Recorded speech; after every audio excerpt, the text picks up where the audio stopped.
Welcome to my channel. Road side అమ్మే మెత్తని చేగొడియాలు ఏ విధంగా తయారు చేయాలో తెలుసుకోవాలనుకుంటే ఒకసారి ఈ వీడియోని చూసేయండి. బియ్యం పిండితో తయారు చేసే ఈ మెత్తని చేగొడియాలు ఇంట్లోనే మనం సింపుల్గా తయారు చేసి పెట్టుకోవచ్చు. ఇవి లోపల మెత్తగా బయట కొంచెం క్రిస్పీగా ఉంటూ చాలా టేస్టీగా ఉంటాయి. పైగా ఎక్కువ ఆయిల్ కూడా ఇవి పీల్చుకోవు. ఫ్రిడ్జ్లో పెట్టకపోయినా 3 రోజుల పాటు నిల్వ ఉండే ఈ మెత్తని చేగొడియాల తయారీ విధానం చూసేయండి. ఈ మెత్తని చేగొడియాలు ప్రిపరేషన్ కోసం ఇక్కడ కొలత కోసం ఒక గ్లాస్ తీసుకున్న, ఒక గిన్నెని స్టవ్ మీద పెట్టేసుకొని 2 గ్లాసుల వాటర్ని వేసుకోవాలి. ఇప్పుడు ఇందులోకి 1/2 స్పూను సాల్ట్, 1/2 స్పూను పసుపు, ఇంకొక 1/2 స్పూన్ కారాన్ని వేసుకోవాలి. ఒక 5 స్పూన్ల నువ్వుల్ని వేసుకోవాలి.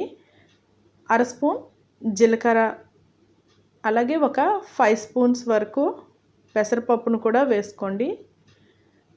చిటికెడు ఇంగువను వేసుకుంటే మంచి స్మెల్ ఉంటుంది. ఇవన్నీ బాగా తెరలనివ్వాలి. ఒకసారి గరిటెతో మిక్స్ చేసేసుకోవాలి.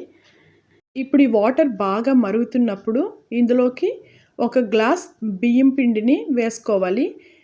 ఈ బియ్యం పిండి వేసుకున్న తర్వాత ఒక్క 5 మినిట్స్ మీడియం ఫ్లేమ్లో అలాగా ఉడకనివ్వండి. తర్వాత గరిటెతో మెత్తగా అలాగనమాట కలిపేసుకుంటే ఉండలు లేకుండా చక్కగా ఉడికిపోతుంది. ఇవి కొలత కరెక్ట్గా ఒక గ్లాస్ బియ్యం పిండికి 2 గ్లాసుల వాటర్ వేసుకుంటే చక్కగా వస్తాయన్నమాట. అసలు చేగొడియాలు పాడు అవ్వడమే జరగదు. అంత చక్కగా కొత్తగా చేసుకునే వాళ్ళు కూడాను బాగా చేయగలుగుతారు. ఇప్పుడు స్టవ్ ఆఫ్ చేసేసుకొని కొంచెం గరిటెతో మెదిపేసుకుంటే ఉండలు లేకుండా చక్కగా వచ్చేస్తుంది. ఇప్పుడు ఒక పీట తీసుకొని దానికి ఒక స్పూన్తో ఆయిల్ వేసుకొని అప్లై చేసేసుకోండి. ఆయిల్ అప్లై చేయడం వల్ల ముద్ద అంటుకోకుండా మనం ఈజీగా చేగొడియాలు చేయగలుగుతామండి. ఈజీగా మూవ్ అవుతుంది కూడా.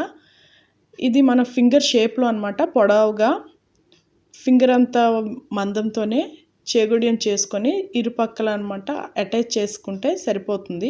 ఈ మెత్తని చేగొడియాలు సన్నంగా చేయకూడదండి. కొంచెం ఈ విధంగా ఫింగర్ షేప్లోన ఫింగర్ అంత మందంతోనే లావుగానే చేయాలి. రిమైనింగ్ కూడా ఈ విధంగా చేసేసుకొని ఒక ప్లేట్లో పెట్టేసుకోవాలి. ఇప్పుడు ఒక ప్యాన్ తీసేసుకొని అందులో 1/2 లీటర్ వరకు ఆయిల్ వేసుకోండి. ఎందుకంటే చేగొడియం అందులో బాగా వేగాలి కదా, మునగాలి. అందుకోసం 1/2 లీటర్ ఆయిల్ అయితే సరిపోతుంది. ఎక్కువగా ఆయిల్ కూడా ఇవి పీల్చుకోవు. ఆయిల్ వేడైన తర్వాత మీడియం ఫ్లేమ్లోనే ఇవి వేగంగానే వేగిపోతాయి. ఎక్కువ టైం కూడా తీసుకోవు. ఒక ట్రిప్ వేగుతున్నప్పుడు మనం రెండవ ట్రిప్కి కావాల్సిన చేగొడియాలని పక్కన వెంటనే తయారు చేసేసుకోవచ్చు.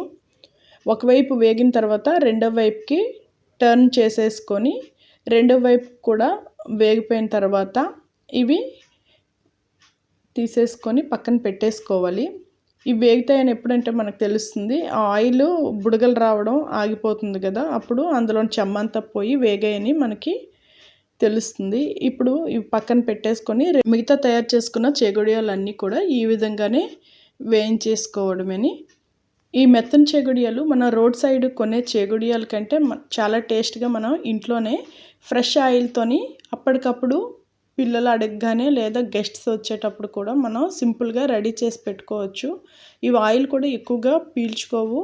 3 డేస్ వరకు ఫ్రిడ్జ్లో పెట్టకపోయినా స్టోర్ ఉంటాయండి. చల్లగా అయిన తర్వాత లోపల మెత్తగా బయట కొంచెం క్రిస్పీగా ఉంటాయి. ఈ వీడియో మీకు నచ్చితే ఒక లైక్ చేసి మీ ఫ్రెండ్స్కి, ఫ్యామిలీ మెంబర్స్కి షేర్ చేయండి. Thank you.